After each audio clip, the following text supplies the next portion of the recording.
Europe کا ایک بہت بڑا اسکالر ڈاکٹر مورس بوکائے قرآن پاک پڑھ رہا تھا.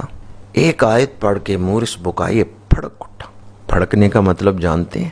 بسم اللہ الرحمن الرحیم. اللہ تعالیٰ کا شکر ہے جس نے ہمیں اسلام کی دولت عطا فرمائی ہے. اسلام خالق کائنات کا عطا کردہ دین ہے.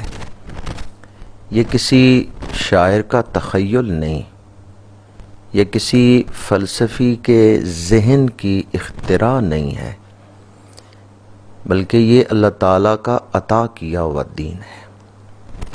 اب اس پر اگر کوئی غیر مسلم آپ سے سوال کرے کہ کیا دلیل ہے اسلام اللہ کا عطا کردہ دین ہے، تو اس پر دو چیزیں دلیل ہیں، دو بڑی دلیلیں ہیں. یوں تو بہت سارے دلائل دیے جا سکتے ہیں، دو بڑی دلیلیں ہیں. پہلی دلیل قرآن پاک اور دوسری دلیل وجود مصطفیٰ صلی اللہ علیہ وآلہ وسلم. میرے آقا کریم صلی اللہ علیہ وآلہ وسلم کا وجود پاک مستقل دلیل ہے اس بات کی کہ اسلام اللہ کا عطا کردہ دین ہے. اور دوسری دلیل قرآن پاک.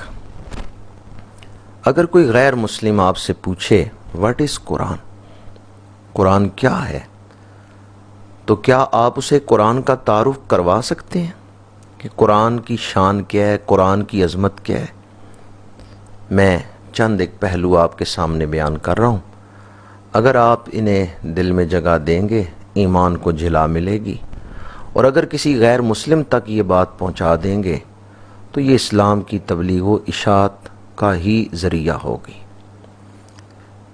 آج سائنس تحقیق کر کے، ریسرچ کر کے کئی سال، 10 سال 15 سال خرچ کر کے جس نتیجے تک پہنچتی ہے، قرآن 1400 سال پہلے اس علم کو بیان کر چکا ہے.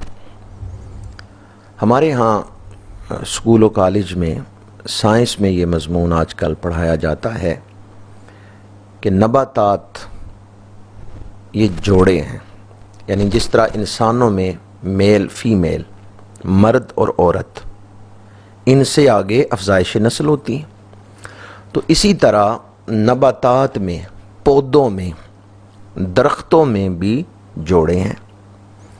میں نے جب یہ بات پڑھی تو میں سوچنے لگا کہ سائنسدانوں نے شاید ریسرچ کر کے تو یہ بات سائنسدانوں نے دنیا کے سامنے رکھی ہے کہ پودوں کے اندر جوڑے ہیں. لیکن جب میں نے قرآن پاک پڑھا تو مجھے یہ بات پتہ چلی کہ قرآن تو 1400 سال پہلے یہ علم انسانیت کو عطا کر چکا ہے. سورہ یاسین پڑھ کے دیکھیں، سبحان الذی خلق الازواج کلھا مما تنبت الارض. قرآن کہتا ہے زمین جو نباتات اگاتی ہے، اللہ نے نباتات کے جوڑے بنائے ہیں. اسی طرح سورۃ الشعراء میں اللہ کریم نے ارشاد فرمایا اولم یروا الی الارض کم انبتنا فیہا من زوج کریم. اگر آپ لوگوں میں دیانتداری ہے تو ذرا فیصلہ کریں دیانتداری سے. 1400 سال پہلے جب قرآن نازل ہوا، کیا اس وقت مکہ شریف میں کوئی ایسا ادارہ تھا جو پودوں پر ریسرچ کر رہا تھا؟ کوئی ایسا ادارہ نہیں تھا جو پودوں پہ ریسرچ کر رہا ہو. قرآن نے جو بات 1400 سال پہلے بیان کر دی، آج دنیا اس کی تصدیق کر رہی ہے کہ قرآن نے سچ کہا تھا. اس دور میں 1400 سال پہلے عرب شریف میں یا دنیا بھر میں کوئی ایسا ادارہ نہیں تھا جو پودوں پہ ریسرچ کر رہا ہو. قرآن نے جب یہ اعلان کیا کہ پودوں کے جوڑے ہیں، نباتات میں بھی مذکر مؤنث ہیں، تو اس کا مطلب یہ ہے کہ قرآن کسی انسان کی تحقیق اور ریسرچ کا نتیجہ نہیں، یہ اللہ کا کلام ہے جو اس نے اپنے محبوب کے سینہ پاک پہ نازل فرمایا ہے۔ دوسری دلیل قرآن پاک سے، یورپ کا ایک بہت بڑا اسکالر، بہت بڑا ڈاکٹر مورس بوکائے قرآن پاک پڑھ رہا تھا، ایک آیت پڑھ کے مورس بوکائے پھڑک اٹھا۔ پھڑکنے کا مطلب جانتے ہیں؟ اقبال نے کہا تھا، تڑپنے پھڑکنے کی توفیق دے، دل مرتضیٰ سوز صدیق دے۔ تڑپنے پھڑکنے کی توفیق دے۔ ڈاکٹر مورس بوکائے نے ایک آیت پڑھی، پھڑک اٹھا۔ وہ کون سی آیت تھی؟ وہ آیت سنانے سے پہلے میں آپ احباب کے سامنے یہ بات عرض کرنا چاہتا ہوں کہ ڈاکٹر مورس بوکائے جانتا تھا انسانی وجود میں جلد کا کردار کیا ہے، اور درد محسوس کرنے میں جلد کیا کردار ادا کرتی ہے، وہ اس بات سے واقف تھا۔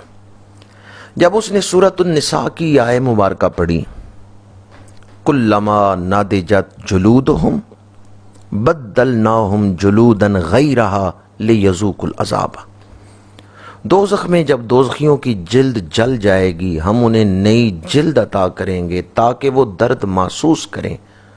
مورس بوکائے نے قرآن طے کر کے سینے سے لگایا اور کہتے ہیں میں مانتا ہوں یہ کسی انسان کا کلام نہیں، یہ خالق کائنات کا کلام ہے، اس لیے کہ جس دور میں قرآن اتر رہا ہے اس دور میں جلد پر تحقیق نہیں کی گئی تھی کہ درد محسوس کرنے میں اس کا کردار کیا ہے۔ یہ اللہ کا کلام ہے جس نے 1400 سال پہلے یہ راز کھول دیا ہے۔ ڈاکٹر مورس بوکائے کا ایک دوست تھا۔ ڈاکٹر مورس بوکائے نے خود پھر ایک کتاب لکھی، the Quran, the Bible and the science, اور بڑی شورا آفاق کتاب ہے وہ۔ ڈاکٹر مورس بوکائے کا ایک دوست تھا کیپٹن کوسیٹو، یہ بحری محقق تھا۔ تو ایک دن اس کی ملاقات ہوئی ڈاکٹر مورس بوکائے سے، تو اس نے کہا کہ میں نے تحقیق کی ہے، جہاں دو سمندر ملتے ہیں تو وہاں کچھ پردے ہیں جو پانی کو آپس میں ملنے نہیں دیتے۔ جب بحری محقق کیپٹن کوسیٹو نے اپنے تجربات بیان کیے تو مورس بوکائے مسکرایا۔ اس نے کہا یہ بات جو تم بتا رہے ہو یہ تو قرآن 1400 سال پہلے بیان کر چکے۔ مرج البحرین یلتقیان بینہما برزخ لا یبغیان۔ کیپٹن کوسیٹو نے کہا کیا واقعی یہ بات قرآن میں موجود ہے؟ اس نے کہا قرآن میں موجود ہے۔ اس نے قرآن پاک کا تحفہ دیا کیپٹن کوسیٹو کو۔ جب اس نے اس آیت کا ترجمہ پڑھا اسلام قبول کر لیا۔ کیا سمندروں پر تحقیق ہو رہی تھی اس دور میں؟ یا کیا میرے آقا کریم صلی اللہ علیہ وآلہ وسلم نے کوئی سمندری سفر کیا ہے؟ کوئی ایسی بات حدیث کی کتابوں میں موجود نہیں۔ تو پھر حضور نے جو آیات دنیا تک پہنچائی ہیں یہ اللہ کا کلام ہے۔ میرے آقا کریم کے سینے کو اللہ نے وہ علم عطا کیے ہیں کہ کائنات کا ذرہ ذرہ نگاہ مصطفیٰ کے سامنے ہے۔